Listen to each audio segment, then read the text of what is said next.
법정 스님의 미리 쓰는 유서. 죽게 되면 말없이 죽을 것이지 무슨 구구한 이유가 따를 것인가.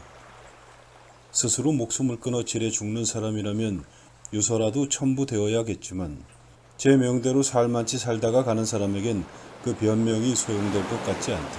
그리고 말이란 늘 오해를 동반하게 마련이므로 유서에도 오해를 불러일으킬 소지가 있다. 그런데 죽음은 어느 때 나를 찾아올는지 알 수 없는 일이다. 그 많은 교통사고와 가스 중독과 그리고 원한의 눈길이 전생의 가품으로라도 나를 쏠는지 알 수 없다. 우리가 살아가고 있다는 것이 죽음 쪽에서 보면 한 걸음 한 걸음 죽어오고 있다는 것임을 상기할 때 사는 일은 곧 죽는 일이며 생과 사는 결코 절연된 것이 아니다. 죽음이 언제 어디서 내 이름을 부를지라도 네 하고 선뜻 털고 일어설 준비만은 되어 있어야 할 것이다. 그러므로 나의 유서는 남기는 글이라기보다 지금 살고 있는 생의 백서가 되어야 한다. 그리고 이 육신으로서는 이례적일 수밖에 없는 죽음을 당해서도 실제로는 유서 같은 걸 남길 만한 처지가 못 되기 때문에 편집자의 청탁에 산책하는 기분으로 따라 나선 것이다. 누구를 부를까? 유서에는 흔히 누구를 부르던데 아무도 없다. 철저하게 혼자였으니까. 설사 지금껏 귀의해 섬겨온 부처님이라 할지라도 그는 결국 타인이다. 이 세상에 올 때에도 혼자서 왔고 갈 때에도 나 혼자서 갈 수밖에 없다. 내 그림자만을 이끌고 휘적휘적 삶의 지평을 걸어왔고 또 그렇게 걸어갈 테니 부를 만한 이웃이 있을 리 없다. 물론 오늘까지도 나는 멀고 가까운 이웃들과 서로 왕래를 하며 살고 있다. 또한 앞으로도 그렇게 살아갈 것이다. 하지만 생명 자체는 어디까지나 개별적인 것이므로 인간은 저마다 혼자일 수밖에 없다.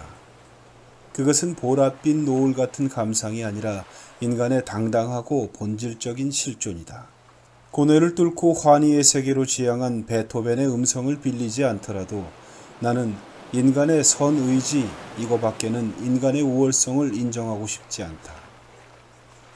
온갖 모순과 갈등과 증오와 사륙으로 뒤범벅이 된 이 어두운 인간의 촌락에 오늘도 해가 떠오르는 것은 오로지 그 선의지 때문이 아니겠는가.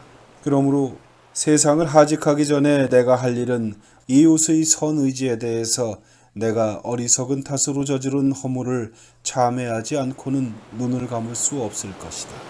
때로는 큰 허물보다 작은 허물이 우리를 괴롭힐 때가 있다.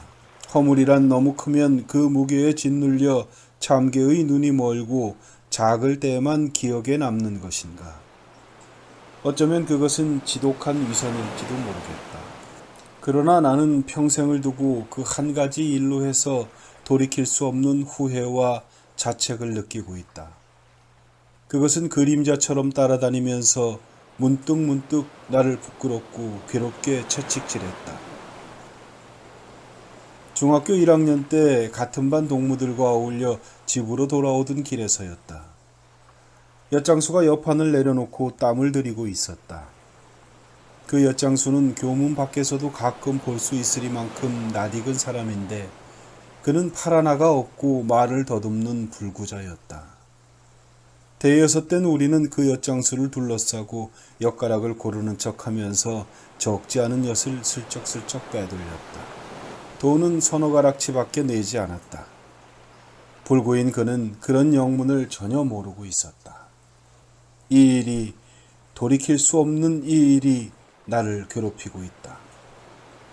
그가 만약 넉살 좋고 건강한 엿장수였더라면 나는 벌써 그런 일을 잊어버리고 말았을 것이다. 그런데 그가 장애인이라는 점에서 지워지지 않는 자책은 더욱 생생하다. 내가 이 세상에 살면서 지은 허물은 헤아릴 수 없이 많다. 그 중에는 용서받기 어려운 허물도 적지 않을 것이다. 그런데 무슨 까닭인지 그때 저지른 그 허물이 줄곧 그림자처럼 나를 쫓고 있다.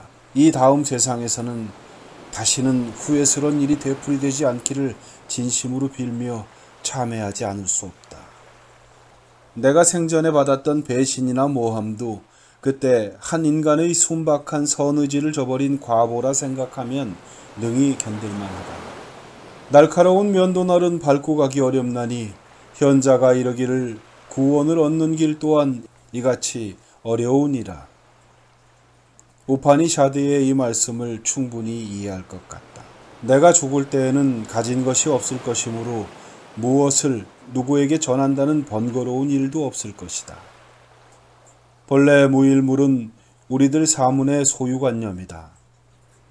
그래도 혹시 평생에 즐겨 읽던 책이 내 머리맡에 몇 권 남는다면 아침 저녁으로 신문이요 하고 나를 찾아주는 그 꼬마에게 주고 싶다. 장례식이나 제사 같은 것은 아예 소용없는 일. 요즘은 중들이 세상 사람들보다 한술 더 떠 거창한 장례를 치르고 있는데 그토록 번거롭고 부질없는 검은 의식이 만약 내 이름으로 행해진다면 나를 위로하기는커녕 몹시 화나게 할 것이다. 평소의 식탁처럼 나는 간단 명료한 것을 따르고자 한다. 내게 무덤이라도 있게 된다면 어느 여름날 아침에 좋아하게 된 양귀비꽃이나 모란을 심어달라고 하겠지만 무덤도 없을 테니 그런 수고는 끼치지 않을 것이다. 생명의 기능이 나가버린 육신은 보기 흉하고 이웃에게 짐이 될 것이므로 조금도 지체할 것 없이 없애주었으면 고맙겠다. 그것은 내가 버린 헌옷이니까 물론 옮기기 편리하고 이웃에게 방해되지 않을 곳이라면 아무데서나 화장해도 무방하다. 사리 같은 걸 남겨 이웃을 귀찮게 하는 일을 나는 절대로 하고 싶지 않다. 육신을 버린 후에는 훨훨 날아서 가고 싶은 곳이 있다. 어린 왕자가 사는 별나라 같은 곳이다. 의자의 위치만 옮겨 놓으면 하루에도 해지는 광경을 몇 번이고 볼 수 있다는 아주 조그만 그런 별나라. 가장 중요한 것은 마음으로 봐야 한다는 것을 안 왕자는 지금쯤 장미와 사이좋게 지내고 있을까. 그런 나라에는 귀찮은 입국 사증 같은 것도 필요 없을 것이므로 한번 가보고 싶다. 그리고 내 생에도 다시 한반도에 태어나고 싶다. 누가 뭐라 한데도 모국어에 대한 애책 때문에 나는 이 나라를 버릴 수 없다. 다시 출가 수행자가 되어 금생에 못다한 일들을 하고 싶다.